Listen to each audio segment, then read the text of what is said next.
if any one of you wants to make a final comment on this. I can be very quick. Just to reassure that the general mood in Europe is indeed one of a quite coordinated and coherent strategy across institutions, across countries.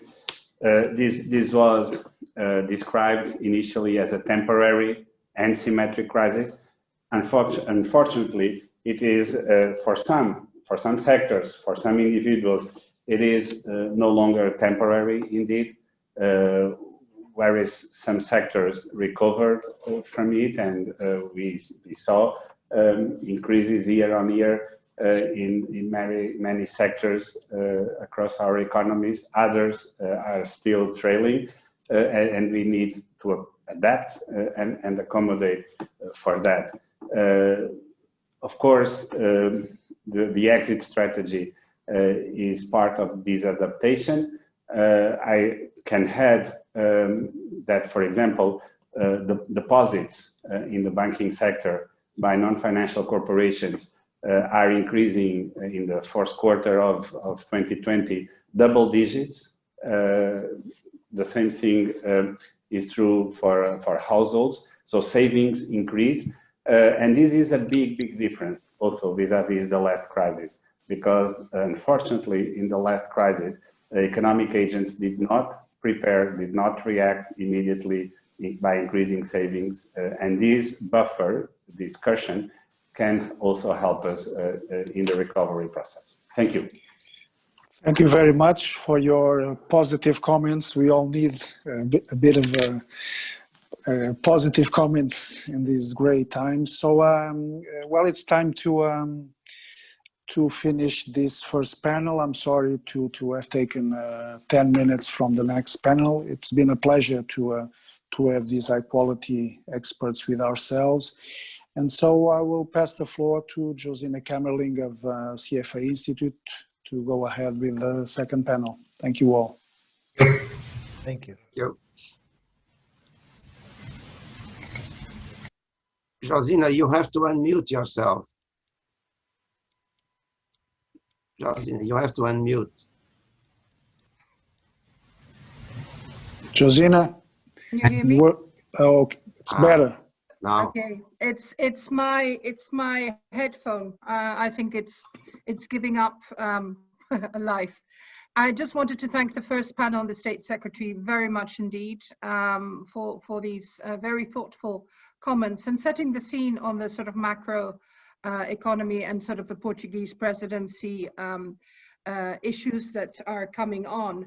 I will be taking an hour for the second panel, so we will be running a little bit late. I don't want to give my speakers less time. I welcome my speakers, and if they would please like to go online with their videos, but keep mute.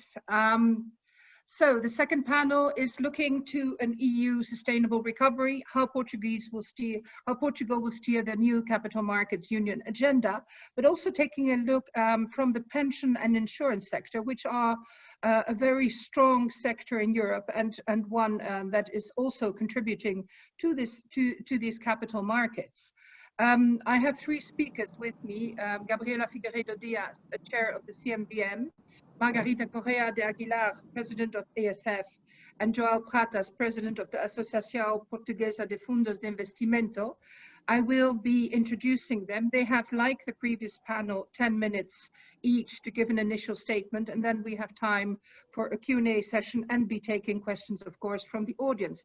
But before giving the floor to my speakers, I just wanted to share a couple of sort of pencil strokes from a Corona survey that CFA Institute has done, where our members in the EMEA region think that regulators and policymakers should be taking a proactive role and working with firms on possible solutions. Now, this is very different, of course, from the financial crisis of 2008, where there was a very different dynamic and relationship. So designing new regulatory frameworks aimed at restarting market conditions is going to be really key.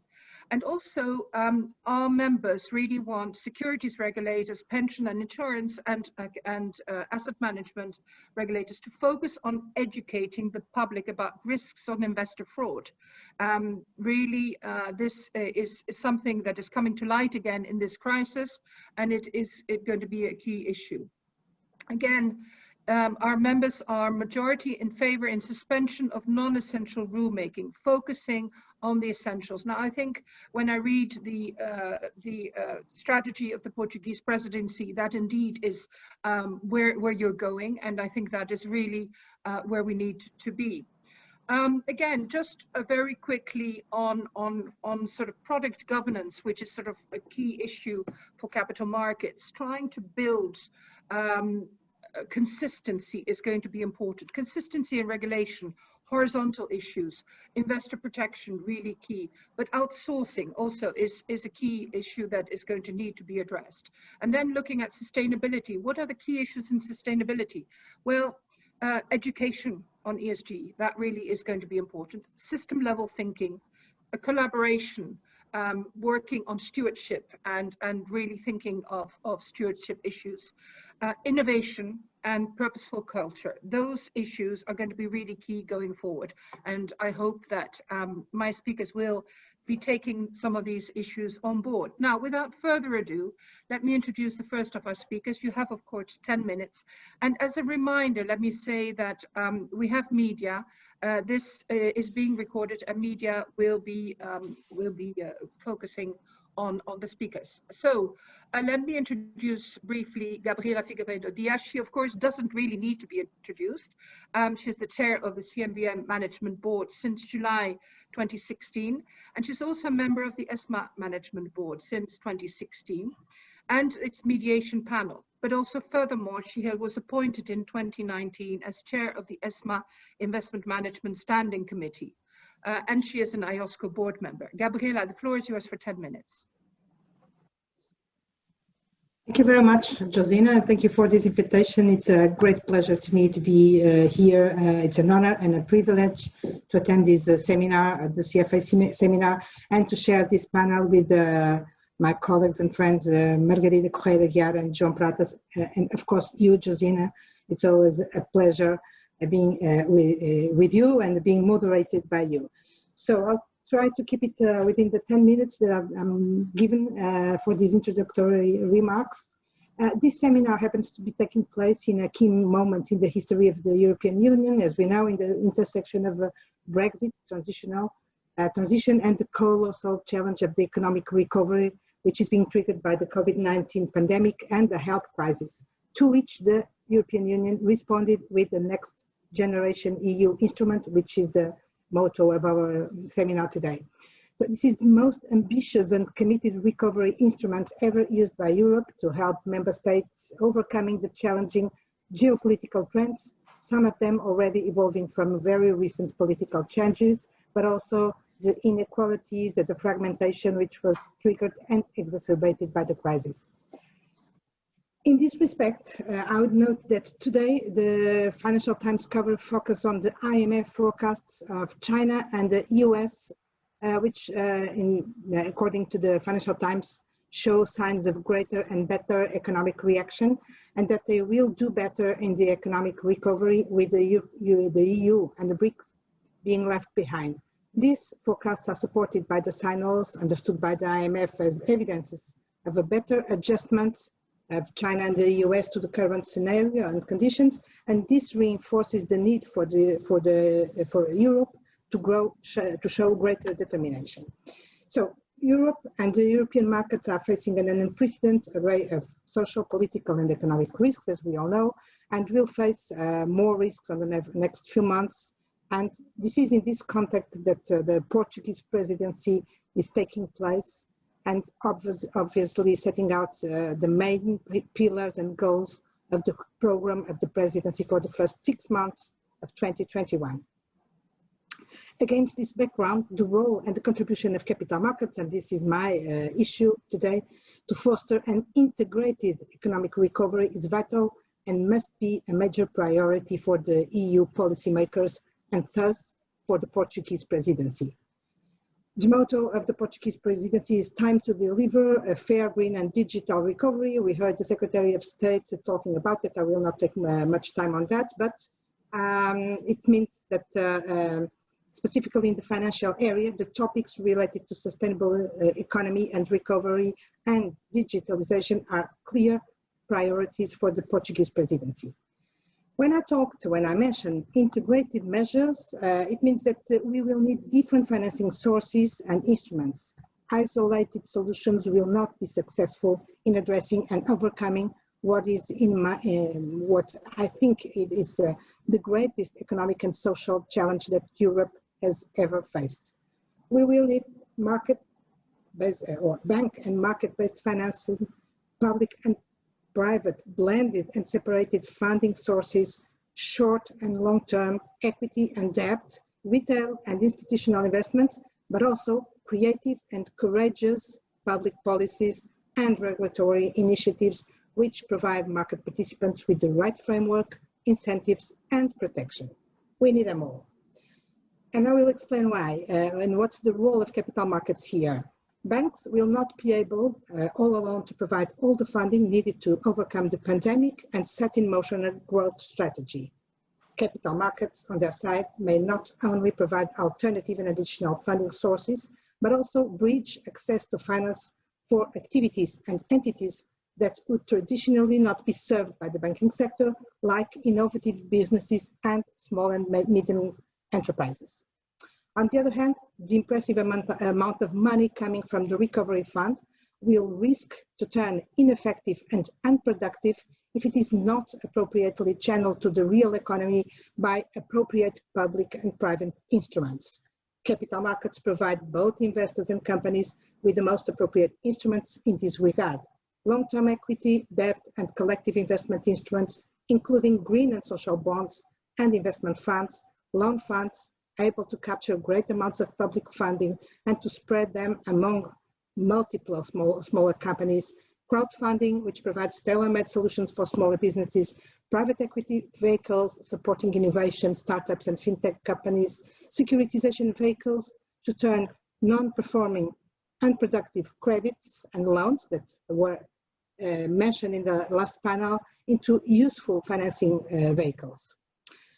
On the public and private funding, the success of the Recovery Fund will at the end of the day depend on the ability of the EU policymakers to complement public funds with private funding sources and instruments. And the European Commission has already welcomed public-private instruments. The Recovery Fund represents a huge but limited amount of money, which we have to turn from a short-term supporting lifeboat into a long-term productive catalyst of sustainable growth. And that will only be possible by putting together public and private investment and investors, providing blended finance instruments and calling private investors to commit to the new generation EU plan, of course, offering them persuasive perspectives for which capital markets are, of course, the most relevant financial service providers. And finally, to support and foster an inclusive and long-term sustainable recovery, it will also be key to ensure an appropriate balance between equity and debt financing. The excessive debt that is already supporting the European economy, families, companies, and sovereigns levels does not have much room for higher global individual debt levels. Avoiding a debt-driven recovery is a precondition for the success and even for the survival of our economy and society. The importance of re-equitizing the economy should be at the very core concerns and goals of policymakers and regulators, and re-equitizing the economy, providing firms with stable long-term equity funding takes capital markets to step in, transforming the possible public policies and initiatives with such purpose like tax incentives and so on. So this is the most important part of the thing, but for this we need to turn the market into something attractive to investors, because investors are in fact the very essence of the markets. Providing attractive, transparent and cost-effective products and promoting confidence are to me the most essential and decisive tools to make capital markets more attractive to investors, and thus to allow the recovery plans to count on them to play their irreplaceable and indispensable role in the tremendous challenge of the European economic recovery. But attractiveness of capital markets also depends on two things. On the one hand, they have to be inclusive and easy accessible, and for that they have to be simple, technically advanced, understandable, comparable, and provide appropriate returns. On the other hand, they have to meet today's investors' sustainability expectations, which takes for sure being environmentally and socially neutral, but also triggering positive impacts in both dimensions. Reinforcing investors' confidence in capital markets is therefore key. And to earn investor confidence, and I'll return to that probably later, we need trust, which can only be built through ethical robustness of leaders and industry-wide commitment to high standards of professionalism.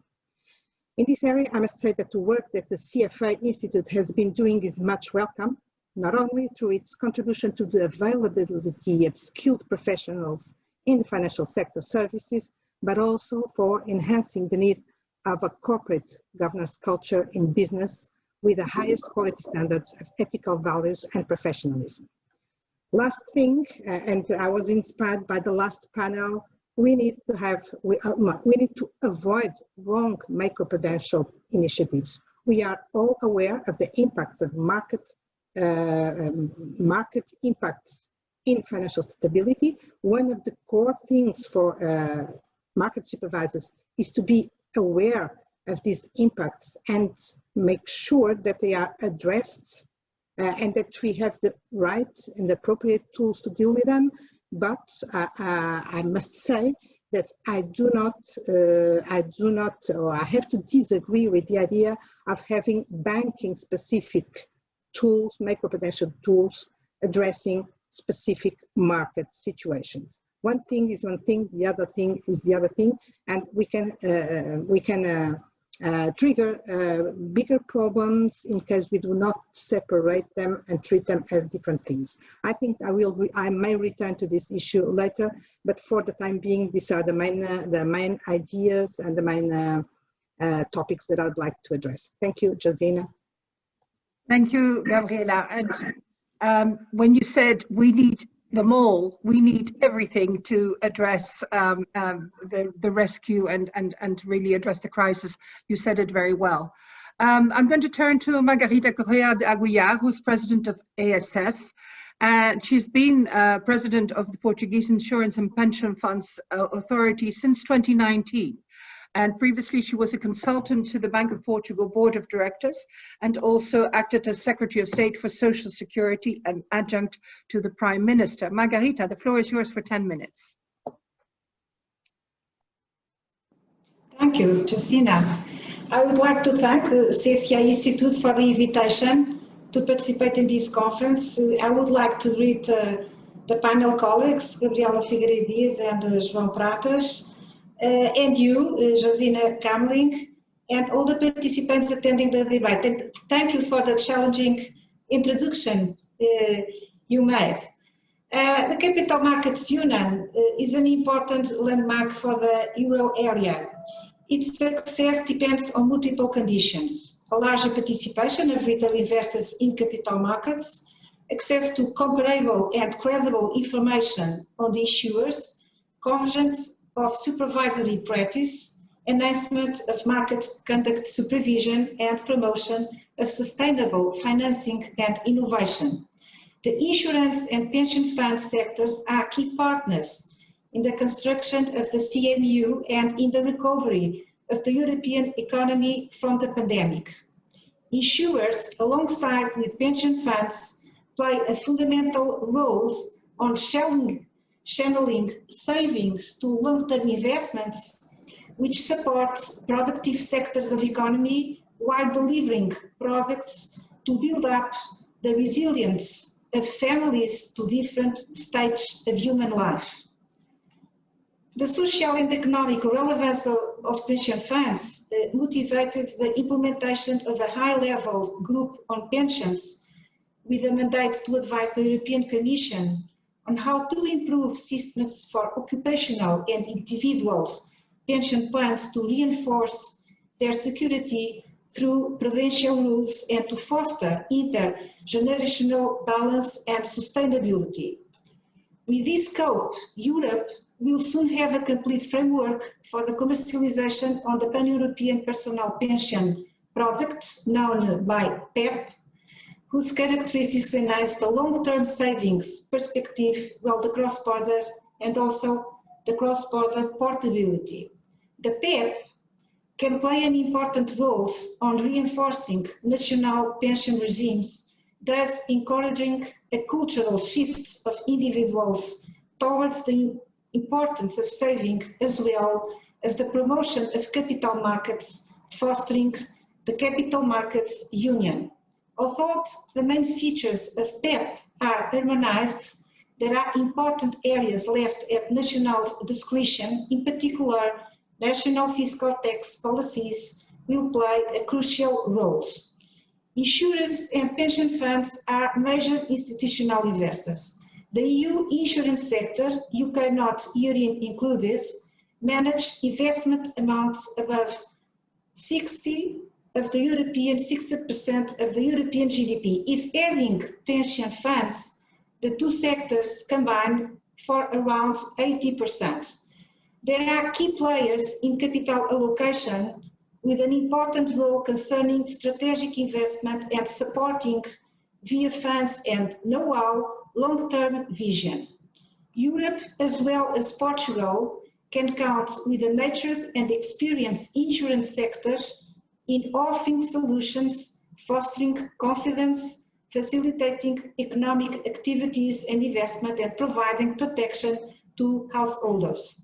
The pandemic proved that the insurance sector was able to adapt itself to the effects of the crisis, showing resilience considering highly complex circumstances.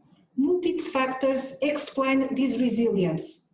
In particular, the harmonized prudential regime Solvency II, it must be highlighted.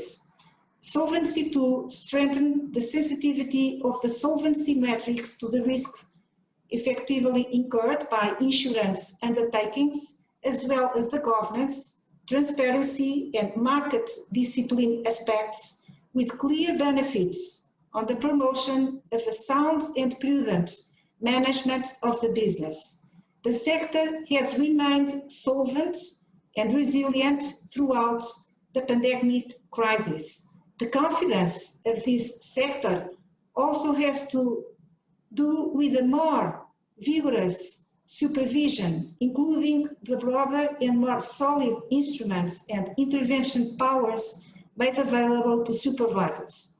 The good response delivered by the insurance companies in the pandemic context is also highly linked to their ability to operate digitally. This capacity is a consequence from the continuous investment in technology and digitalization to optimize distribution, risk management, claims management, and customer support. The sustainable recovery of the European economy from COVID episode is one of the main challenges currently faced and brings several priorities.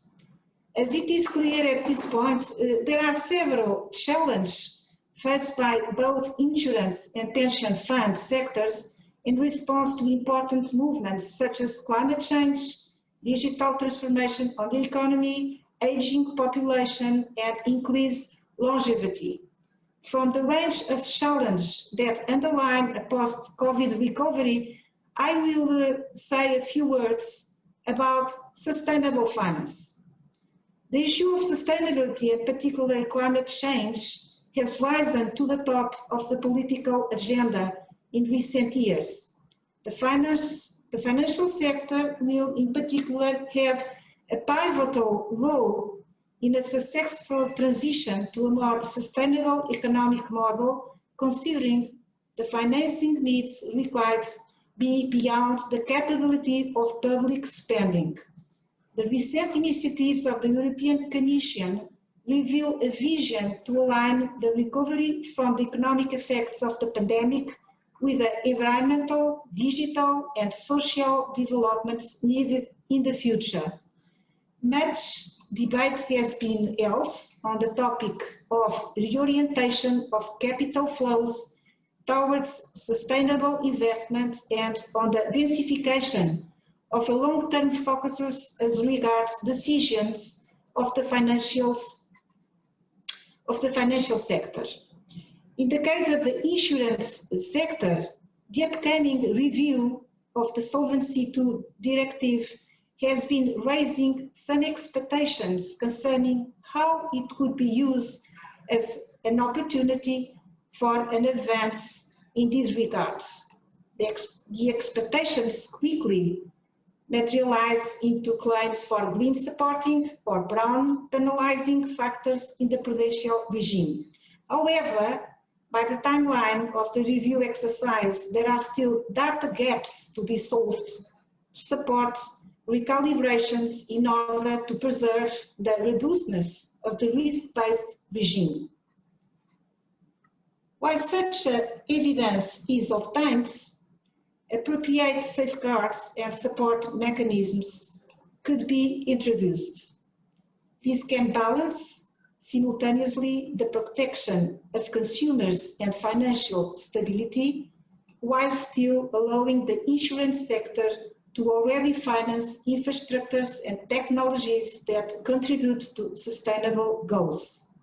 There is a long way ahead in ESG, such as pursuing benchmarks for sustainable performance, defining the granularity of information that must be available to investors and consumers, and having transparent disclosures of practice.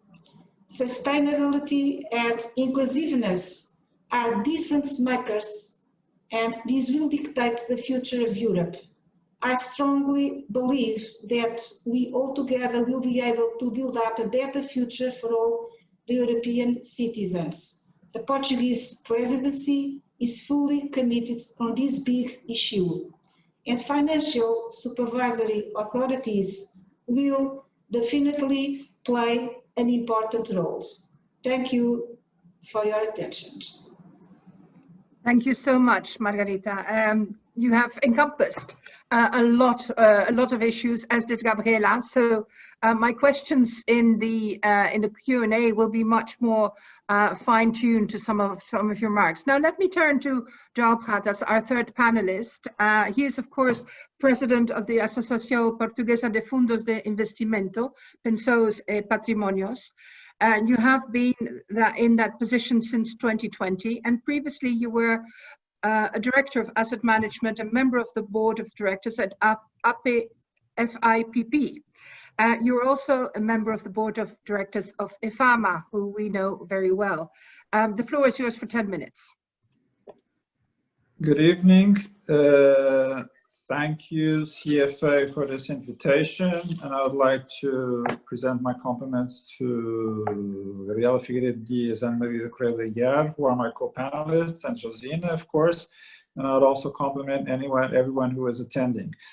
Okay, there are many themes that could be looked at in this brief time of 10 minutes. And what I'll do is I will concentrate my intervention, this initial intervention, on what I believe is going to be a gigantic step for asset managers in Europe and probably for asset management all over the world, which is ESG.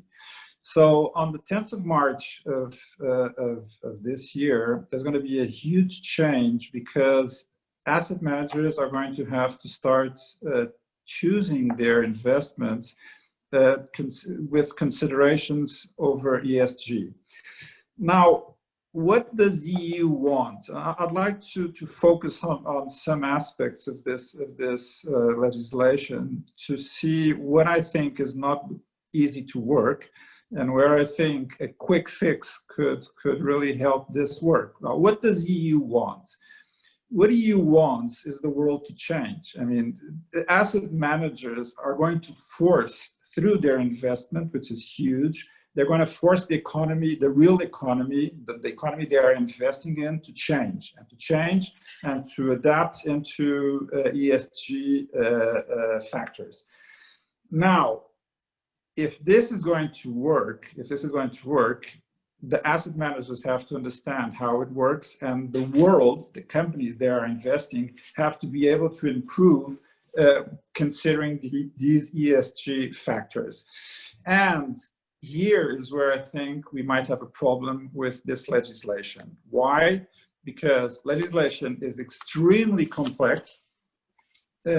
You have to, when you look at all the considerations you have to make on an SFDR, and when you look at taxonomy rules, and when you consider the RTS and all the negative impacts you have to consider, this is hugely complex. So where is the problem? The problem is that if you don't have a standardized view on this, it will be very difficult to impose a change. I mean, the companies who are operating in the market will not feel the need to change. Why?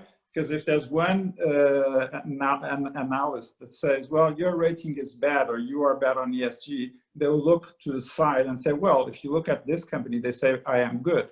So this will make this whole thing take many years. But this could be improved. This could be improved in a very simple way. And it seems that it could be seen kind of audacious to propose a change or an improvement on ESG rules, but there's a lot to improve. I mean, recently there was an ESA's question on one of the elements, a very important element on an SFDR, which is what does Article 8 mean, which are companies that have ESG factors in their mind. And the question was, what is the percentage that is relevant? So this is a very basic question. So there's quite a few aspects to improve on ESG. Where do I think we should improve? Europe should impose ratings. They should through the single access point, through the European single access point, the Europeans should gather information on ratings and allow asset managers to do a review based on ratings. So this way, big companies and small companies, small asset managers, could be able to do something very simple. I have a fund that is average 75%. This is based on what is on the European single access point and more. This is understandable by the clients. The clients will not understand ESG in detail with the rules we have. It's quite impossible. If we have a percentage, it's like ESR on our kid. I mean, there's a number for the level of risk. This is very important in my view, because otherwise it will take time to, I mean, what I think is that we are going to move into ratings. This is the only possible way to have a real impact on the real economy. So what I think is we should accelerate it. There's another risk. I mean, we are going to use so many resources. The company asset managers are going to use so many resources to do this work on ESG. Everybody is multiplying the same effort, that it's I think a bad way of using resources. We should concentrate this. The European Union should concentrate this effort. They would choose the rates as they want. The companies, asset managers could pay a fee to help you to support this fee, to give the information on the single access point, and it would be standardized, and the companies would understand where they have to improve on E, on S, and on G. And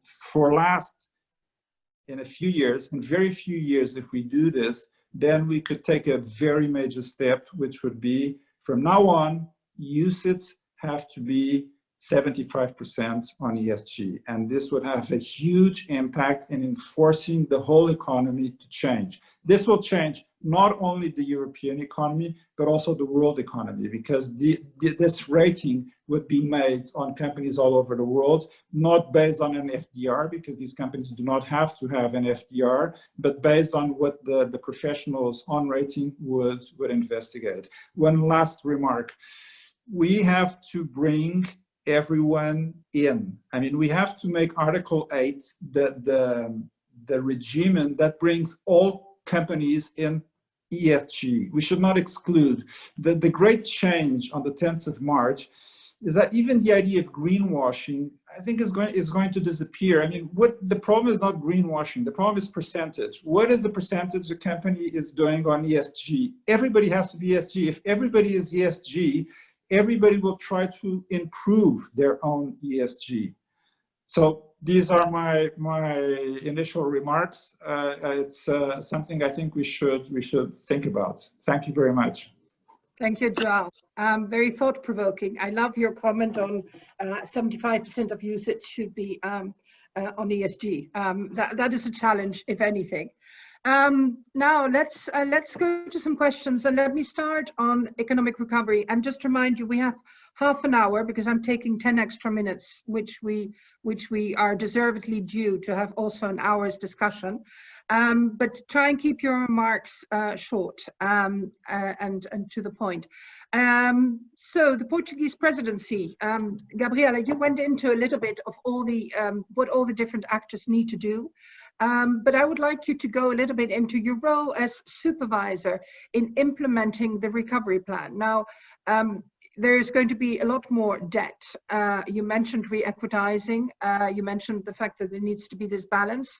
As a supervisor, how in the next 6 months, but also the years ahead, how are you going to support exactly the re-equitizing? What can you do? I noticed in one of the questions, there was the question, I think maybe also for the previous panel, but we can sort of look at it here on this new bank, the Fomento, Banco de Fomento, which is sort of looking to help SMEs. Again, you know, you talked about public and private partnerships, but concretely, how can we do this? How can we monitor? How can we supervise and make sure it runs? Gabriela.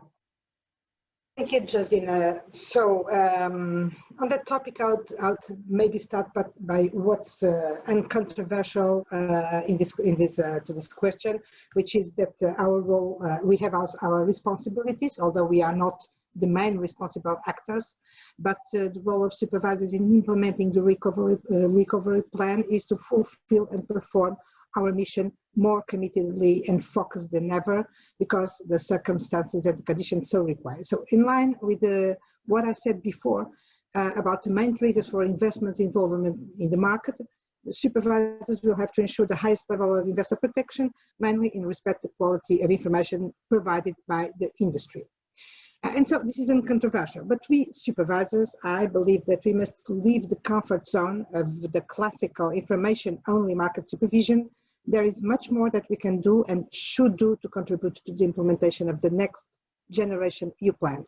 We ourselves, we should move to the next generation supervisors and leaving the comfort zone. And for that, we have to proactively focus on other conduct supervisory or supervision dimensions like scams and frauds that has already been mentioned here, which will surely tend to raise as the social and economic situation aggravates and the vulnerabilities of individuals looking for magic returns offered by less scrupulous entities and people coming to the market to try their own chances. We have to look at product governance, leading intermediaries to conceive and sell profile adjusted products. We must defend products' attractiveness and investors' confidence and protection by designing appropriate supervisory rules and tools in respect to digital distribution instruments and sustainability labels, information and profile and practices like João Pratas has stressed. I think, and again, I'm sorry for getting back to this topic, but I think it's inevitable, we must address financial stability concerns and elements arising from our supervisory risks and goals, with which relevance was clearly highlighted by the crisis and that are crucial to ensure the resilience and survival of the economies. And we have to work together with macroprudential supervisors, and after the first panel, I'm more than ever convinced that we have to work together and listen to each other, and we have to work together at international level to make sure that the very specific features and needs of capital markets are not approached and addressed with bank-specific tools and measures which will not serve investors' needs and will surely have severe impacts in the market dynamics, and in that sense will, at the end of the day, not serve the bank's capitalization needs.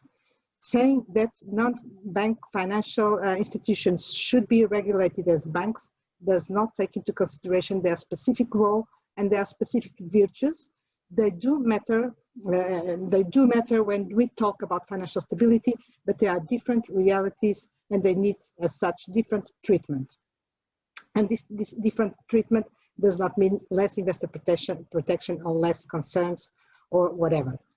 So we also must acknowledge that we financial supervisors are important contributors for market development and financial stability, and assume this mission in our mandates. Once we do that, then it will be much easier to move forward to the next generation supervisory stage, in which, while keeping investors' protection at the very core of our mission, we will set a proportional, material, persuasive, and innovation-friendly approach to supervision and to the market. We must not fear innovation, but incentivize its development at the service of the market and the investor, by understanding its supporting appropriate financial and digitalization literacy and setting smart regulation and smart supervision.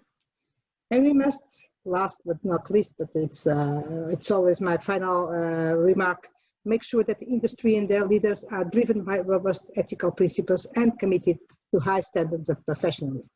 And this should be accomplished against the most challenging and unknown background ever, which is the pandemic crisis context, while remaining open to possible needed adjustments to the existing markets and economic model, including the changing nature of capitalism and traditional short-term shareholder-only goals of firms.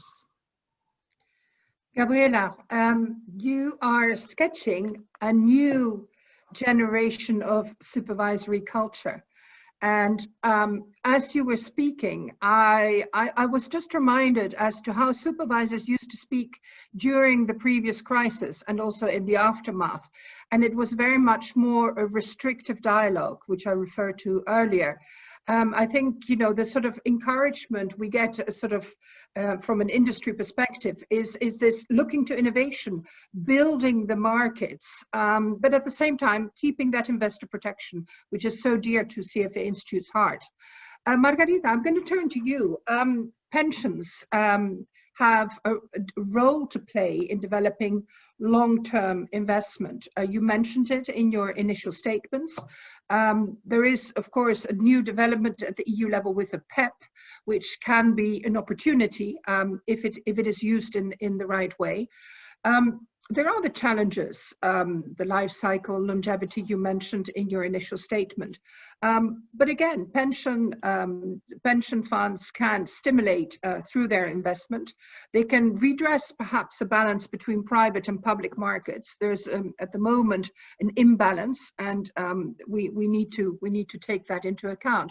So how, as a supervisor, are you looking at this stimulation, let's say, of building that investor through to the longer term, which is what you have, of course, in the insurance and pension funds?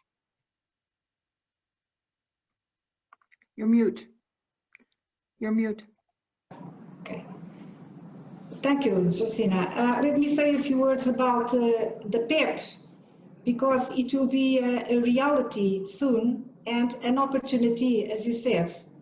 So PEP supports, supports people in retirement, and it is a standardized product, a digital one, and it will allow a level playing field across Europe.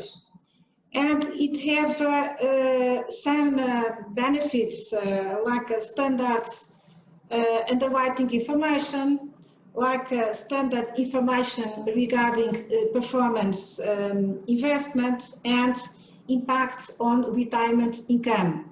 And also it has ceilings for charging commissions, and also urbanized rules for asset allocation. Portability across Europe is also a key characteristic of these products. But the success of this product, this PEP, it will depend, of course, on marketing and distribution capability, but also tax policies will play an important role to stimulate people saving for retirement through PEP.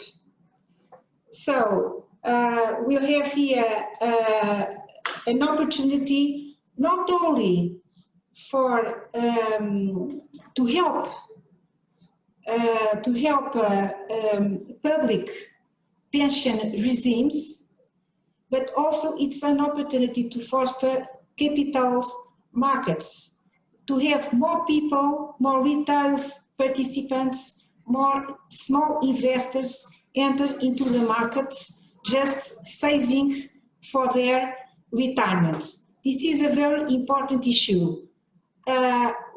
We think that in the case of Portugal's tax policy, it will play here a very important role. I would say that this PEP, it was inspired in our PPR. It's a similar product that we have here in Portugal. And what we see is that if you don't introduce some tax incentives or some tax benefits, people are no more saving for retirement. They look for the public pension, and they think, most of the people think that the public regime, it will be enough on the retirement. And on that, we should, and that's another point, we should take special attention in financial literacy. I think that not only because of the issue of protecting consumers and investors, but also because financial literacy is it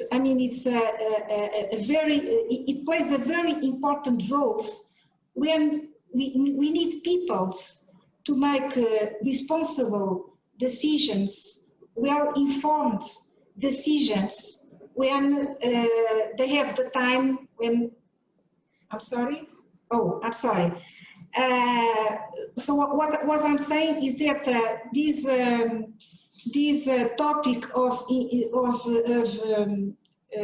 financial literacy is it's a very important issue, because I think it's the first line of defense of investor protection, and also it will be very useful for people to think about the future, how they need to manage their income, how they need to deal with the future, with the retirement, with the retirement, how they can make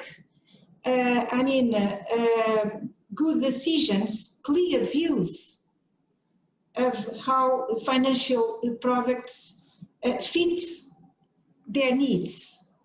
So we think that on this particular issue of pension funds, we think that supervising authorities have a role to play here. Essentially, not only on the supervisory side, of course, not only on the market conduct, not only supervising, governance practice, but really focus on the transparency, accountability, just be sure that consumers and small investors, they have all the information they need, complete information they need to make good decisions. So we have here an important role. Not, I think that,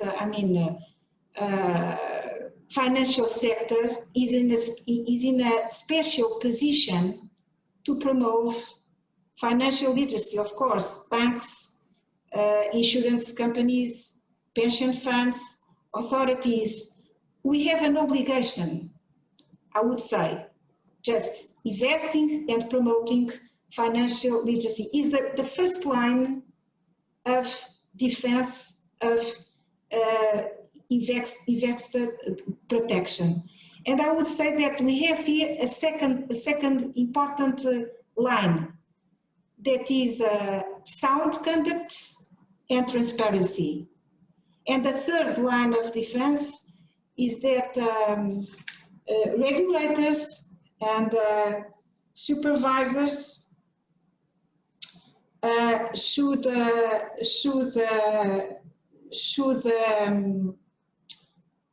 set up and be aware about good conduct practice to avoid abuses, just to work for confidence in the markets. And this issue of governance, it's a very important one. We should be focused. That's, I think it's a priority of that new generation that Gabriela was talking about. I think that we should put huge attention in this issue of governance, because when you don't have a good governance, you get problems. And when you get problems, you get financial problems. So I would say that governance is one of the priorities for this generation of supervisor entities. And that's all. Thank you. Lovely, I don't know Margarita. if I answered, but No, you did. to say, so thank you. The problem we always have when we have panel discussions is that we all get very enthusiastic about our topics. Yes. So forgive me. We have time now. I'm going to turn to Joao because we have, of course, that famous triangle: business conduct, fiduciary duty of the investment advisor, which has been regulated by MiFID, essentially. But also, as Margarita told us, investor education is very important. The Commission referred to it in the beginning of September, that they wanted much more European also focus on investor education and product governance. The three form an essential part, and the balance is what supervisors need to find, how to provide that right balance in this triangle. So looking to investment managers, of course, you have seen the quick fixes. This is a reaction, as we said, regulators, policymakers are trying to stimulate the market, are trying to help companies rebuild and be resilient in the crisis. But are we forgetting things when we do quick fixes? Are we forgetting about investor protection? Is actually the quick fixes what they are doing? Is that achieving the right way forward for, let's say, for investment managers? Joao, what do you think? What do you think? And of course, I would like you to focus perhaps a little bit on MiFID, if you can. Very well. Okay, I'll stress that these are my opinions. I don't want to make anyone else responsible for them. Well, I think that the quick fixes try to resolve some aspects, namely making them more simple, to make it less complicated to bring the products to the investors, which I think is good, because I think there is a limit to how much you might expect investors to gain with the amount of information you give them. I mean, literacy is good, it's necessary. There's no doubt about this. Ideally, everyone understands everything you find in a fund prospectus. This is the perfect world.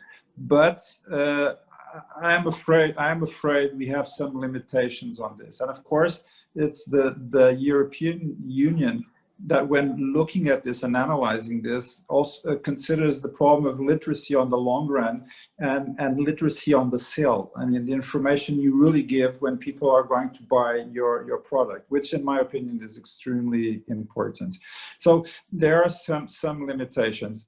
I think the quick fixes are good. There is one aspect which was not in the quick fixes and I really think should be considered. We have a product which is simple and which is the UCITS, and the UCITS are easy to sell because they're not complex. But there's a huge amount of investment that is necessary both for the economy and both for the investors because they get a better return out of this. They could get a better return, which is AIF, but shouldn't be considered complex because you could have, imagine if you have an investment in an AIF that is investing in less liquid bonds, for example, imagine now COVID. We have COVID and we have to recover the economy. Big companies probably won't have a problem with bonds because there's a lot of liquidity in the market, but smaller companies will have this problem. But we proposed, the Portuguese Association made a proposal to the government to give an incentive for a fund that would invest in small companies' bonds for COVID recovery. But we have a problem because these bonds will be quite illiquid. And if they are illiquid, they cannot be bought, they will not be bought by UCITS, and they will be bought by funds that are AIFs. But they're not complicated. Anyone can understand what the fund is about. So they're not complex, and they should not be considered complex because this really poses a problem. And this, in my opinion, is a very big problem for the European economy because it doesn't allow a product which is in itself simple. Of course, it has its risks, but it's simple to understand. And it doesn't allow an easy sale like the UCITS, but it's necessary. So I'm not sure how far the quick fixes could go. I believe there were some proposals on this. What I'm mentioning, it's not original, but the Commission did not take it forward. So I think we really should rethink about this. I mean, even we have a problem. This is a problem. This is a problem, and I'll stress this point. The European Union is keen on insisting that people need to invest more on pension products. Of course, I totally agree. But these products are not liquid either. So the public understand your liquidity. This is not difficult to understand. So we should maybe change the paradigm on this to allow some AFS to be invested on. This is an idea. So these are my comments. Thank you, Joao. You raised some very important questions. And as you were speaking and raising the issue of AIFs and UCITS, I was reminded of a report back from 2001 by a Dutch MEP, Ike van den Burg, who wrote about, making sure that sort of there would be more horizontalization of asset management and the way sales are happening and the fund structures. So that refers a little bit to what you are referring to. Things do stay inside the EU mechanism, and many things that were debated in the early 2000s are still around. And I think that is a sign that we haven't got all the problems and issues out of this market and that we're trying to build. Gabriela, I have a question from you from the audience. The question is, in recent history, we have witnessed several financial scandals which have severely affected investor confidence. How is the Portuguese regulator working to prevent misbehavior and restore investors' confidence when it's so important to get retail interest again? This is also, this is a question, of course, which we have discussed indirectly, but I wanted to raise it for you. Gabriela. Thank you very much, Josina. I had already seen that question and I was eager to answer to the question. So thank you for providing me the time and the opportunity to do so. So we know that there is a problem. We are completely aware of the problems. We know that these events in the Portuguese market have affected dramatically the confidence of investors in the market. And the problem lies not only on the financial losses that these investors have incurred, but also because for some of them that meant their lifetime savings. So the problem of the confidence results from the events, but also from the persistency of some inadequate market practices and conducts along time, which reveal some deep corporate cultural failures, starting on poor risk management, short-termism, and all the way up to fraud. So what are we doing? And in a nutshell, we are aware, which is the first step to do anything. We are aware of this problem. We are convinced that we have to address the problem as regulators and supervisors, and we are doing so with the instruments and the tools and the will that we have to do so. How are we doing that? We have some instruments. On the one side, or on the regulatory side, it's not the most relevant one, because we think that we have the appropriate tools. We have MiFID, we have now we have all the sustainable finance instruments, financial information, and so we think that we have appropriate tools, but we have to use them. And there are at least 3 overarching issues regarding corporate conduct and culture, which deserves our attention and probably a more assertive action: governance, business models, and sustainability. On governance, I'd say board and oversight functions in supervised entities should be and are being subject to our most relevant attention. Fit and proper requirements and effective supervision of fit and proper requirements. And I'm sorry, I think this is very new for market supervisors, for conduct supervisors, but we are convinced that the problem starts before the conduct of the supervised entities at market. It starts there where the internal control mechanisms and guidance from those which are in key leading positions in the institutions give to the others. And so it's fit and proper, it's key to address these problems. Fiduciary duties, conflicts of interest, sustainability, and organizational issues and business model analysis. These are all, they are all in the center, the core of our attention as supervisors. And then the regulator should encourage financial entities to adopt the best market practices, and this could be done in several ways.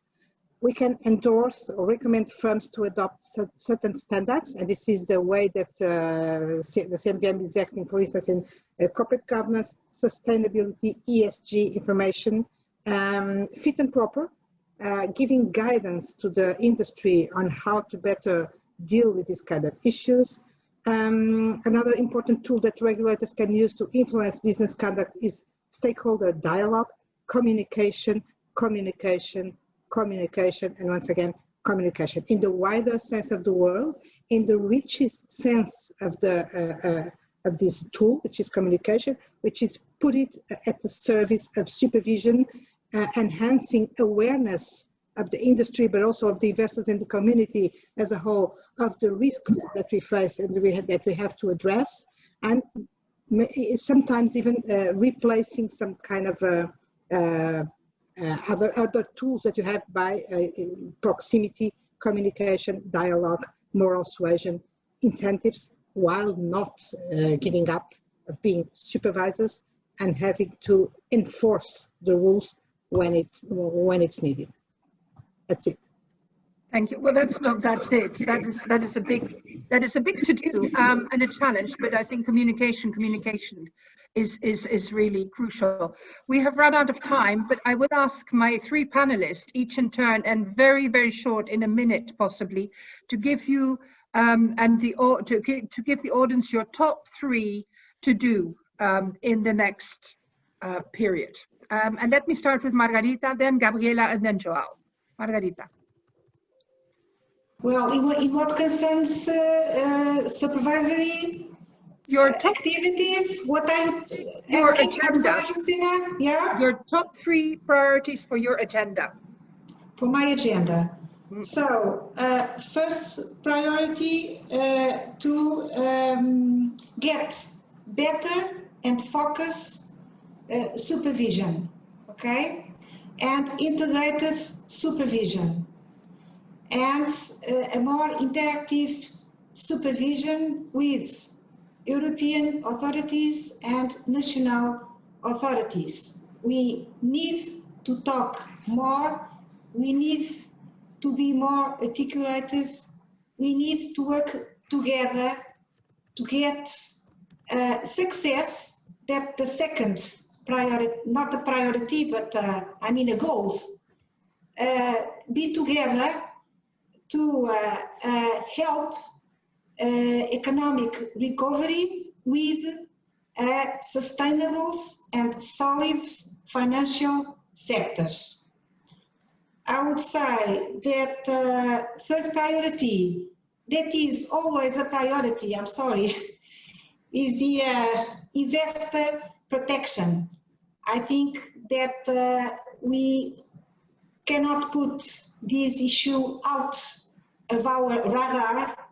It's essentially to focus in consumers and investors. I mean, small investors and consumers. Thank you. Gabriela, your top three. Thank you, Josina. So the first one, I'd say, in line with the Portuguese presidency goals, and I'll take it as one priority, ESG, digitalization, inclusiveness in investment. And this is putting the Portuguese presidency agenda into our priorities, and we are very, very focused on that. Then, again, focusing the market supervision on macro-prudential concerns, specifically in the asset management sector, and support the asset management sector as the most resilient sector in the Portuguese market during the crisis, which has performed very well and is now accounts now for an amount of assets under management, which is not comparable to the last 10 years, but well, focusing on macroprudential concerns and macroprudential supervision and supervisory convergence at the European level, making sure that we provide investors with a level playing field, equal opportunities, equal supervision, equal rules, and with that fostering the market and fostering the investment opportunities across Europe. I'd say these are the main priorities. Thank you. João, your top three. Okay, my top three. Number one, ESG. I really want to help my associate members to understand what's going on, what they need to do, how the whole thing is going to work. And I'd like to be one more player with all players, namely, and above all with supervision also, to see the best way to make this go forwards, and the best way for all of us, which is to change the world into a better ESG world and model. Secondly, COVID, I would really like to bring asset managers to the real economy and see how we can help, because unfortunately, I believe we can have a difficult situation throughout Europe and in particular in Portugal. So I'd really like to bring investors to the real economy. And thirdly, I would really like my country to think thoroughly on auto-enrollments. We need to look into auto-enrollments and to the whole social security sustainability. So this is also one of our main aspects to be looking at. Thank you. Thank you so much. Thank you very much to Gabriela, Margarita, and João for really giving us as audience your real, your to-do list, but also your aspirations and where you want this to go. It's a positive dialogue, and that is so nice. So I give the floor to Marcos, who would like to now go to the award of the CFA Society Portugal Journalism Award. Marcos, the floor is yours.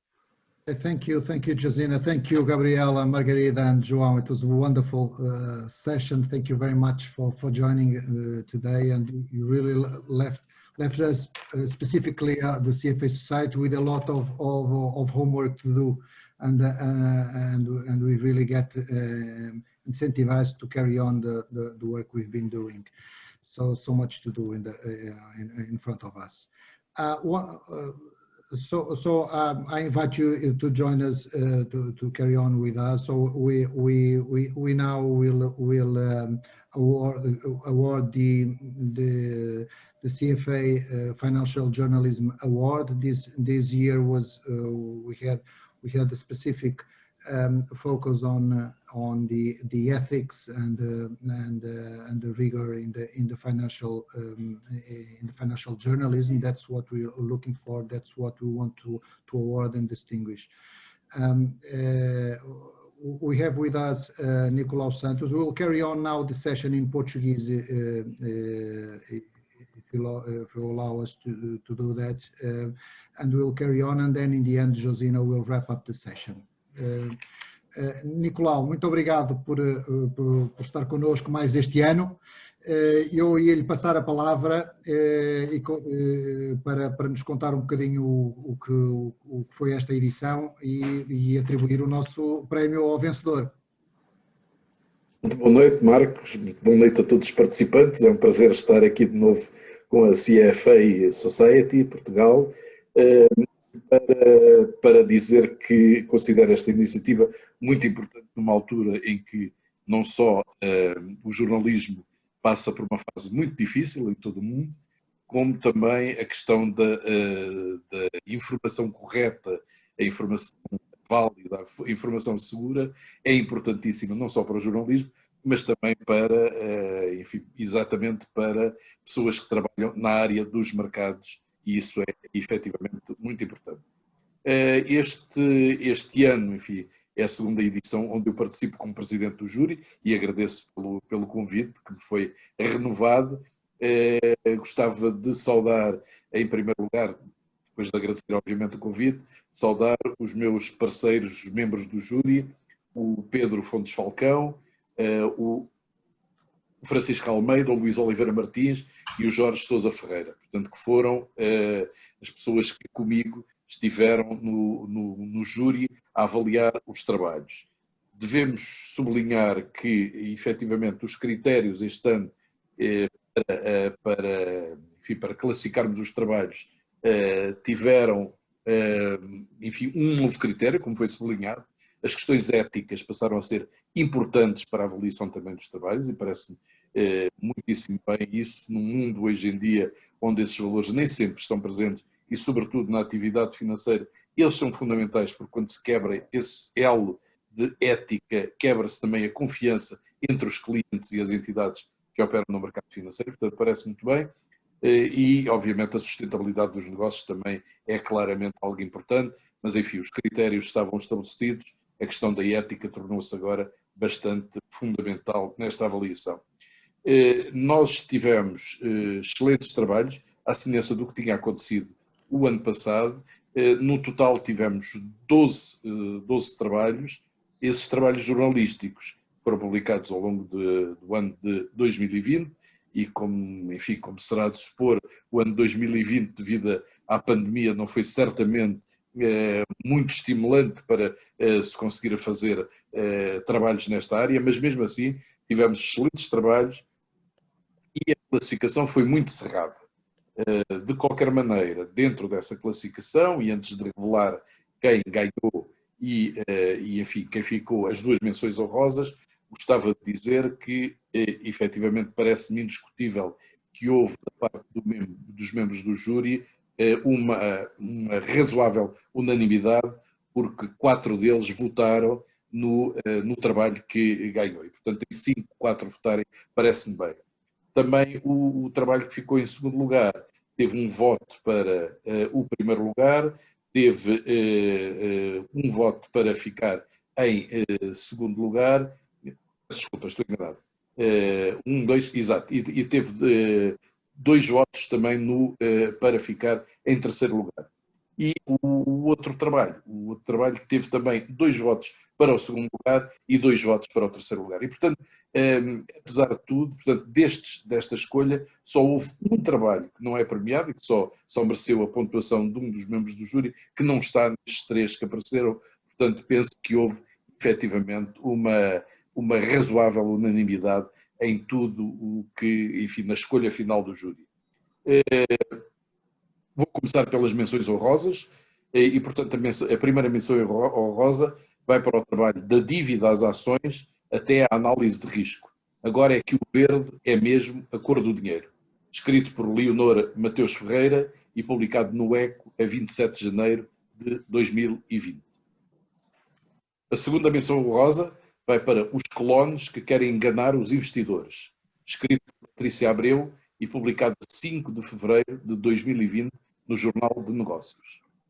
E, finalmente, não sei se tem a possibilidade de tocar o tambor para animar a situação, mas, finalmente, The Winner is, o vencedor é o trabalho Robinhood, roubar aos mercados para dar à internet, escrito por Nuno Aguiar e publicado na edição de novembro da Exame.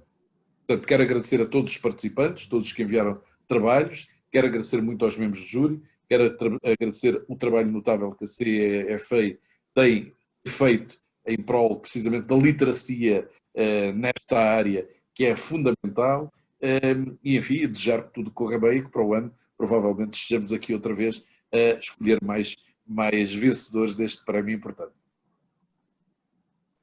Muito bem, acho que gostávamos de convidar o vencedor a dizer também umas palavras. Bem. Olá, Nuno, viva. Então, muitos parabéns. Vou repetir aqui uma frase que ficou famosa hoje, que é está em mute.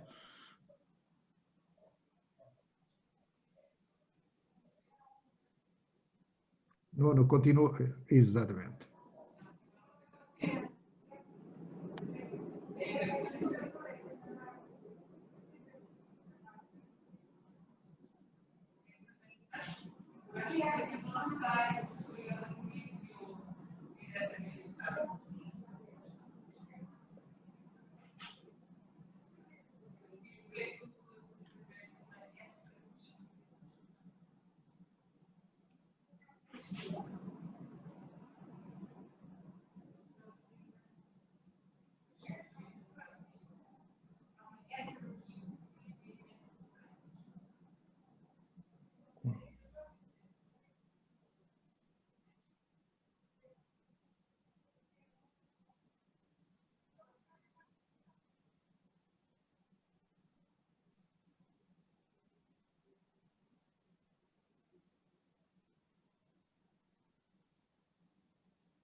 Não estamos a conseguir.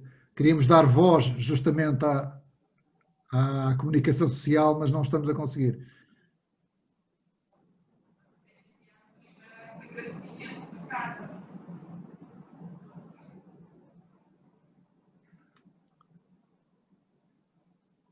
Vou dar aqui um instante para ver se conseguimos resolver o problema técnico.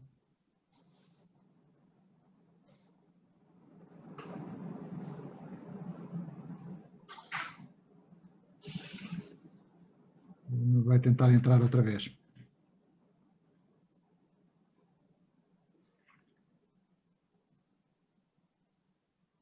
Justifica aqui só um minuto para conseguirmos ouvir o vencedor.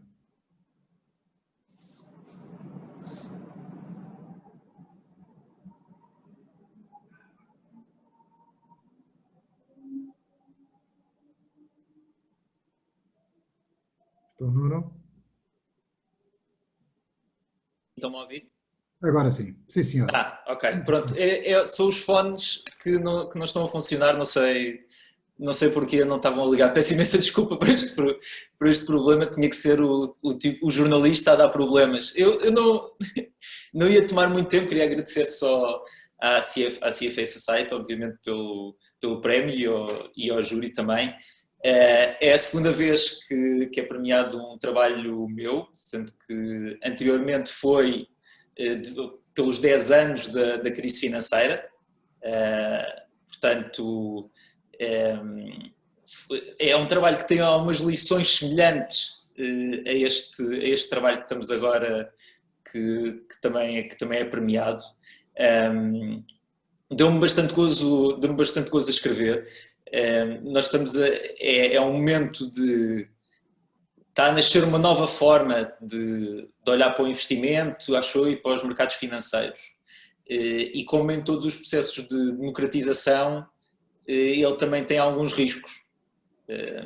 E podemos chegar ao absurdo, que é o que acontece, de termos uma empresa falida a disparar 1000% em poucos dias. Ou pessoas a seguir os conselhos de um tipo que tira letras ou calhas dentro de um saco de plástico. Isto são tudo exemplos mais ou menos reais. O artigo concentra-se muito na aplicação Robinhood, mas o retalho cresce um pouco por todo o lado e nós vemos um disparo nas contas de corretagem também em Portugal, mas um pouco por todo o lado. E aquilo que nós temos visto e aquilo que o artigo reflete um bocadinho é também uma tempestade perfeita de juros baixos, bancos centrais a contribuírem para máximos de mercado, alguém diria para bolhas de ativos, e depois por um outro lado que é pessoas fechadas em casa até durante algum tempo sem eventos desportivos e com alguma fome por quase um investimento de entretenimento.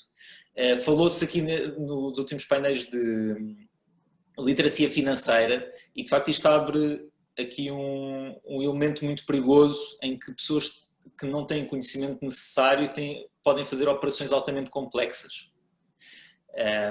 E o artigo fala de um estudante universitário que se suicidou mesmo nos Estados Unidos porque pensou que tinha acumulado perdas de mais de 700 mil euros, quando na realidade ainda estava no verde, a sua carteira ainda estava no verde. Portanto, são fenómenos pouco conhecidos.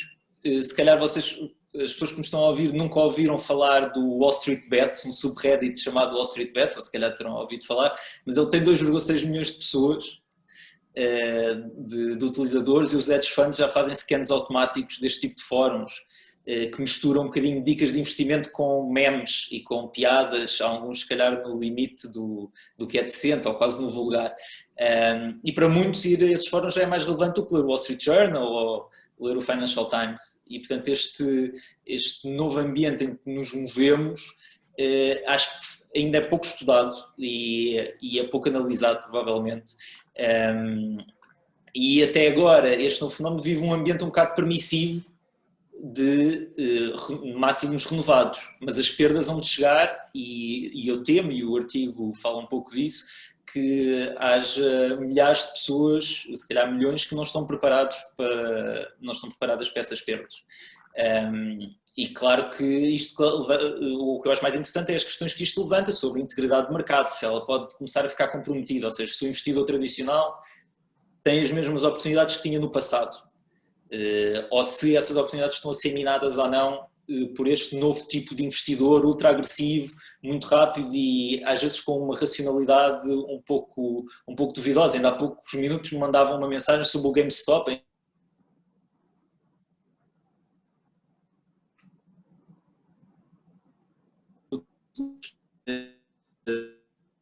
Talvez tenham sido 100% racionais, mas agora é tudo mais rápido, mais imediato e mais difícil de...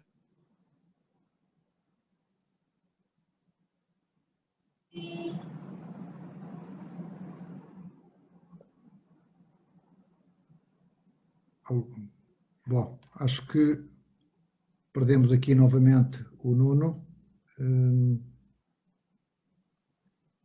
Enfim, eu creio que também, dado o avançado da hora, eu acho que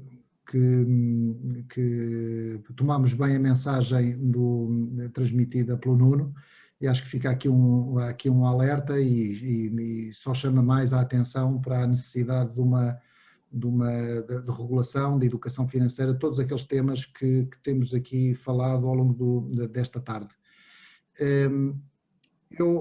Concluída a atribuição deste prémio e das menções honrosas, I'll return now to Josina to provide an overview and the closing of an overview of the essence of what has been said here this afternoon, and to close the event. Thank you very much, Marcos, and congratulations to Nuno. It's been a very interesting afternoon, and I'm sure we're reaching the end. And thank you to my panelists who stayed on with me right till the very end. I take really a very encouraging message from the Secretary of State, João Nuno Mendes, on really focusing on that recovery, you know, a to-do list and action. His slides were very precise and to the point: stimulate and protect, but also focus on very specific details in banking union and capital markets union. Our first panel was wonderfully eminent speakers, really looking at that big picture, stabilization, but also referring to the differences and not differences between the first crisis in 2008 and this one, and how this one is affecting us differently, but also some of the legacy issues like this drainage of NPLs, where already, and I was very encouraged to hear the figures from Mario Centeno on what has been achieved in Portugal, and maybe that can be achieved in other EU countries, but there is still a legacy, and it's unfortunate that we're dragging that. And some of the slides, I think from Victor Constancio, showed that we're lagging behind the US, who were very quick in addressing NPLs. But again, what was interesting was also the sort of taking a look at the non-bank sector. Should they be treated like banks, or should they not be treated like banks? And also these joint ventures between new entrants in the sort of technical fintech arena merging together with banks. How do we treat them? How do we make sure that we are supervising them correctly? We are not out of the woods. We face a very difficult 2021 and 2022, as the panelists see. But we have an opportunity, and I think the opportunity is clear when we are going to build an asset management company for NPLs. Of course, ideally, as Andrea Enria has stated, it would be great to have one single asset management company. But we have to face the realities of what the EU is. And the EU has always been about slow building, steady but slow. And I think that is what we'll do with asset management companies. We'll have them nationally, and as long as there is a sort of convergence and making sure that the same rules are applied, that will slowly, ultimately, hopefully merge to one. But I think what is so extraordinary, and that was referred to both in the first and second panels, is the extraordinary measures that have taken place. We have seen Europe pull together in an unprecedented way. And also we have seen supervisory practices move forward into a 21st century faster than the industry possibly. The industry now needs to catch up. So this partnership is important. And João Pratas mentioned clearly that ESG is a major issue in how the practical details will apply if it's not to confuse further. So looking to the practical aspects of how to develop ESG, if we want the EU to be a strong beacon of advancing in the new era and spread the world around to the greater world. I love the 3 to-dos I got from my second panel. I thought it was very practical, very to the point. Investor protection is there really at the top, but also looking into sort of business conduct practices, making sure that the industry is really focused to developing the best for the real economy. And also ESG, again, ESG is the leitmotif. It seems to be driving us. Interestingly enough, at the start of COVID, people thought that we would be ruling back on ESG because we have so many other problems. No, it seems we're more ambitious than ever. And I think that is what we need to take away for the Portuguese presidency at the start of 2021. Ambitious, but realistic, developing and giving the industry and the market the tools to move forward out of this COVID crisis. I thank all speakers. I thank the CFA Society Portugal very much for this great collaboration. It's been a huge pleasure to work with you. And thank you again to the panelists. And we will, of course, this is recorded. It will be on our website.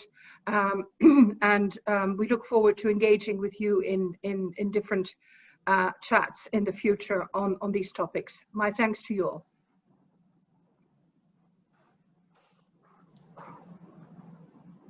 Thank you, Josina. Thank you, Pleasure. Josina. Thank you very much. Bye-bye. Thank you. Thank all. you. Good evening. Thank Thank you. you Good very evening much. to all of Bye. you. It was a pleasure, as usual. Bye-bye. Yes, boa noite. Real pleasure.